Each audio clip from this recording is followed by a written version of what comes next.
حدیث نمبر 81.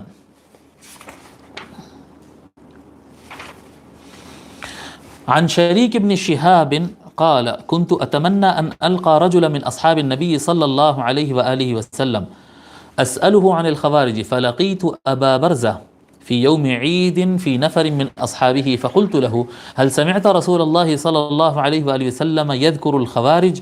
قال نعم سمعت رسول الله صلى الله عليه وآله وسلم بأذني ورأيته بعيني أتي رسول الله صلى الله عليه وآله وسلم بمال فقسمه فأعطى من عن يمينه ومن عن شماله ولم يعط من ورائه شيئا فقام رجل من ورائه فقال يا محمد ما عدلت في القسمة رجل أسود مطموم الشعر عليه ثوبان أبيضان وزاد أحمد بين عينيه أثر السجود فغضب رسول الله صلى الله عليه وآله وسلم غضبا شديدا وقال والله لا تجدون بعدي رجلا هو أعدل مني ثم قال يخرج في آخر الزمان قوم كأن هذا منهم وفي رواية قال يخرج من قبل المشرق رجال كأن هذا منهم هديهم هكذا يقرؤون القرآن لا يجاوز تراقيهم يمرقون من الإسلام كما يمرق السهم من الرمية سيماهم التحليق لا يزالون يخرجون حتى يخرج آخرهم مع المسيح الدجال فإذا لقيتم فاقتلوهم هم شر الخلق والخليقة رواه النسائي وأحمد والبزار والحاكم وقال الحاكم هذا حديث صحيح ورجاله رجال الصحيح كما قال الهيثمي. شریک بن شہاب، ان کے بارے میں لکھیں آپ، شریک بن شہاب الحارثی البصری، شریک بن شہاب الحارثی البصری، شریک بن شہاب الحارثی البصری. آپ تابعی ہے اور آپ کی تاریخ وفات مجھے ملی نہیں. حضرت شریک بن شہاب کہتے ہیں كنت اتمنى ان القى رجلا من اصحاب النبي صلی اللہ علیہ وآلہ وسلم اسأله عن الخوارج. وہ کہتے ہیں شریک بن شہاب، میں تمنا کرتا تھا، خواہش کرتا تھا کہ مجھے حضور صلی اللہ علیہ وآلہ وسلم کے صحابہ میں سے کسی سے ملاقات ہو جائے اور کوئی صحابی اگر مجھے مل جائے تو میں ان سے پوچھوں گا ان خوارج کے بارے میں، یہ خوارج کے بارے میں سوال کروں گا کہ یہ کیا قوم ہے. فلقیت ابا برزہ، تو میری ملاقات ابا برزہ سے ہوئی. ابا برزہ کون ہیں؟ چلیے لکھیے ابا برزہ کے بارے میں. آپ کا نام ہے ابو برزہ، ابو برزہ نضلہ بن عبید، نضلہ بن عبید الاسلمی، ابو برزہ نضلہ بن عبید الاسلمی. نضلہ بن عبید آپ کا اصل نام ہے، ابو برزہ سے آپ مشہور ہے. آپ عام طور پہ ان کو محدثین میں ابو برزہ الاسلمی کہتے ہیں، ابو برزہ الاسلمی اتنا ہی مشہور ہے. اصل نام ان کا نضلہ بن عبید ہے. یہ صحابی رسول صلی اللہ علیہ وآلہ وسلم ہے. فتح خیبر اور اس کے بعد کی جنگوں میں آپ شریک رہے. خیبر کی جو جنگ رہی، جنگ خیبر اور اس کے بعد کی جنگوں میں آپ حضور صلی اللہ علیہ وآلہ وسلم کے ساتھ رہے. اور جنگ صفین اور نہروان، یہ جو خوارج کے خلاف جنگ صفین جو باغیوں کے خلاف لڑی گئی اور جنگ نہروان جو خوارج کے خلاف لڑی گئی، ان دونوں جنگوں میں آپ مولا علی علیہ السلام کے ساتھ تھے. اور ابا برزہ الاسلمی مشہور تھے کھانا کھلانے کے مسئلے میں. صبح اور شام دو دستر آپ کے مشہور تھے. وہ اوپن کیا بولتے دستر برائے خاص و عام جو بولتے ہیں، دستر عام دستر رہتا تھا آپ کا، کہ جو چاہے آئے اور کھائے. اور عام طور پہ فقراء کثیر تعداد میں جمع ہوتے صبح اور شام. روزانہ ان کا ہمیشہ کا یہ معمول رہا کہ صبح اور شام وہ پبلک کے ساتھ، غریب لوگوں کے ساتھ کھانا کھایا کرتے تھے. سن 60 ہجری میں آپ کا انتقال ہوا. آپ کا وصال جو ہے 60 ہجری. تو شریک بن شہاب کہتے ہیں میری ملاقات ابو برزہ رضی اللہ تعالی عنہ سے ہو گئی ہے ایک عید کے دن، فی یوم عید فی نفر من اصحابہ. ابو برزہ اپنے کچھ اصحاب یعنی ان کے اپنے لوگ، کچھ لوگ کے ساتھ وہ جا رہے تھے، ان سے ملاقات ہو گئی. فقلت له، میں نے ان سے عرض کیا، هل سمعت رسول اللہ صلی اللہ علیہ وآلہ وسلم یذکر الخوارج. اے ابو برزہ رضی اللہ تعالیٰ عنہ، کیا آپ نے رسول اللہ صلی اللہ علیہ وآلہ وسلم کو کبھی خوارج کے بارے میں کچھ کہتے ہوئے سنا؟ فقال نعم، انہوں نے کہا ہاں میں نے سنا. سمعت رسول اللہ صلی اللہ علیہ وآلہ وسلم بأذنی ورأیتہ بعینی، میں نے رسول صلی اللہ علیہ وآلہ وسلم کو فرماتے ہوئے اپنے کانوں سے سنا اور اپنی آنکھوں سے ان کو دیکھا۔ اتیا رسول اللہ صلی اللہ علیہ وآلہ وسلم بمال فقسمہ، حضور صلی اللہ علیہ وآلہ وسلم کے پاس مال لایا گیا تو وہ تقسیم کر رہے تھے۔ فاعطى من عن يمينه ومن عن شماله، حضور صلی اللہ علیہ وسلم اپنے رائٹ پہ جو لوگ تھے ان کو بھی دیے، جو اپنے لیفٹ پر تھے ان کو بھی دیے۔ وَلَمْ يُعْطِ مَنْ وَرَاءَهُ شَيْئًا، اور ان کے پیچھے جو لوگ کھڑے تھے حضور صلی اللہ علیہ وسلم ان کو کچھ نہیں دیے۔ فَقَامَ رَجُلٌ مِّنْ وَرَائِهِ، پس پیچھے سے ایک آدمی اٹھ کر حضور صلی اللہ علیہ وسلم کے سامنے آ گیا اور کہنے لگا یا محمد ما عدلت فی القسمہ، اے محمد صلی اللہ علیہ وآلہ وسلم، جی وہ ڈائریکٹ نام سے اس طرح سے کہتا، وہی ذوالخویسرہ کا قصہ ہے، اے محمد ما عدلت فی القسمتی، آپ نے تقسیم میں انصاف سے کام نہیں لیا۔ وہ کیسا آدمی تھا؟ ابو ورزہ کہتے ہیں رجل اسود، وہ آدمی کالا آدمی تھا، اس کا رنگ کالا تھا، مطموم الشعری، بالکل اس کے بال نہیں کے برابر، خشخشی بال، یعنی کیا کہتے ہیں سر منایا ہوا تھا۔ علیہ ثوبان ابیضان، وہ دو سفید چادروں میں ملبوس تھا، یعنی ایک تہبند ہوتی ہے ایک اوپر سے، دو چادروں میں وہ ملبوس تھا، پہنا ہوا تھا، دو چادریں پہنا ہوا تھا۔ وزاد احمد، امام احمد بن حنبل کی روایت میں اس روایت کے اندر ہے وبین عینیہ اثر السجود، اور اس کے سر پہ سجدوں کی وجہ سے یہاں پر نشان، سجدوں کا گٹھا کہتے ہیں نا، ہمارے پاس دکن میں حیدرآباد میں گٹھا کہتے ہیں، پتہ نہیں دوسری جگہوں پہ کیا کہتے ہیں، سجدہ کرنے کی وجہ سے ایسا کالا نشان آ جاتا ہے۔ تو کہتا ہے حالانکہ نہیں آنا چاہیے، اللہ ماشاءاللہ کسی کی جلد بہت کمزور ہے تو خال کسی کو آ جائے، ورنہ عام طور پہ سجدے کرنے سے گٹھا نہیں آتا، ورنہ حضور صلی اللہ علیہ وآلہ وسلم کو تو سر پہ گٹھا نہیں تھا، مولا علی علیہ السلام کو سر پہ گٹھا نہیں تھا، حضرت ابو بکر و عمر و عثمان رضی اللہ عنہم کو گٹھا نہیں تھا، عشرہ مبشرہ صحابہ میں سے یا بدری صحابہ میں سے ہم کسی کے بارے میں نہیں پڑھے کہ ان کے سر کو گٹھا تھا۔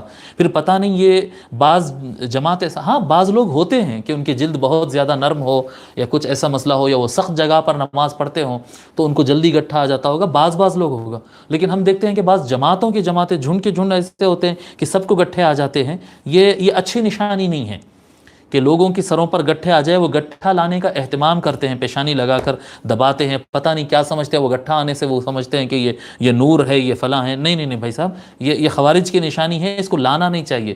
خود سے اگر کسی کو آ جائے اس کی جلد کی نرمی کی وجہ سے تو یہ ایک الگ بات ہے، یعنی اس پر اعتراض بھی نہیں ہے، پر اسے لانا نہیں چاہیے، لانے کا اہتمام نہیں کرنا چاہیے۔ تو فرماتے ہیں کہ وہ ایسا آدمی تھا جو دو وائٹ چادروں میں ملبوس تھا اور اس کے پیشانی پر سجدوں کا اثر تھا، نشانی تھی۔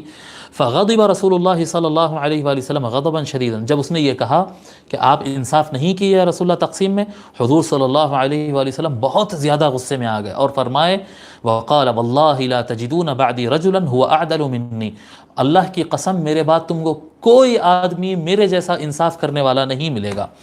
ثم قال، پھر فرماتے یخرج فی آخر الزمان قوم، آقا صلی اللہ علیہ وسلم فرماتے آخری زمانے میں ایک قوم نکلے گی کأن ھذا منہم، جیسے کہ یہ آدمی انہی میں سے ہوگا، یعنی یہ جو ٹائپ کا آدمی ہے نا، بس اسی کی قوم، اس طرح کی قوم نکلے گی، ایسی قوم نکلے گی کہ یہ اس طرح ہوگا۔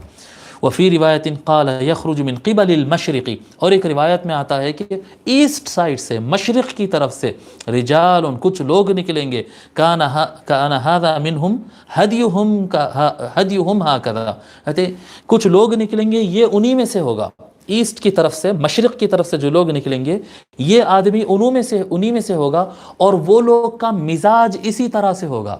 اب آپ دیکھیں نا، یعنی بالکل عمل کی بات کریں گے، تہبند چڑھا ہوا رہے گا، بال مڑائے ہوئے رہیں گے، داڑھی گھنی رہے گی، سروں پر گٹھے ہوں گے، انصاف اور تقوی کی بات کریں گے، قرآن، نماز، روزہ، زکوٰۃ کے پابند رہیں گے، جی یہ جو، اور مزاج کے اندر سختی رہیں گے کہ غلط دکھ گیا، بڑے سے بڑے نیک سے نیک متقی آدمی کو یہ لوگ ٹوک دیں گے، عالم کو ٹوک دیں گے، بڑے بڑے لوگ کے اوپر فتوے لگا دیں گے، جبکہ رسول صلی اللہ علیہ وآلہ وسلم پہ یہ شخص فتویٰ لگا رہا ہے کہ آپ نے انصاف نہیں کیا۔ آپ دیکھیں ان کے اندر کتنا تکبر ہوگا، شریعت پر عمل پوری سختی کے ساتھ، لیکن تکبر اتنا اور بڑاپن اور جرت اتنی کہ رسول اللہ پہ الزام لگا دینا کہ آپ انصاف نہیں کیے، تو باقی حکمران اور علماء کو کافر بولنے میں ان کو کتنا ٹائم لگے گا۔ تو فرماتے آقا صلی اللہ علیہ وسلم یہ آدمی ان میں سے ہے، اور وہ لوگ کا اس کا جو مزاج ہے وہ لوگ کا یہی مزاج ہوگا، یہی ڈھنگ ہوگا ان کے کام کرنے کا. یقرؤون القرآن لا یجاوز تراقیہم، وہ قرآن پڑھیں گے، قرآن ان کے حلق سے نیچے نہیں اترے گا. یمرقون من الاسلام کما یمرق السهم من الرمیہ، وہ اسلام سے ایسے نکل جائیں گے جیسے شکار سے تیر نکل جاتا ہے. سیماہم التحلیق، ان کی نشانی سر مڑانا ہوگا. ٹھیک ہے.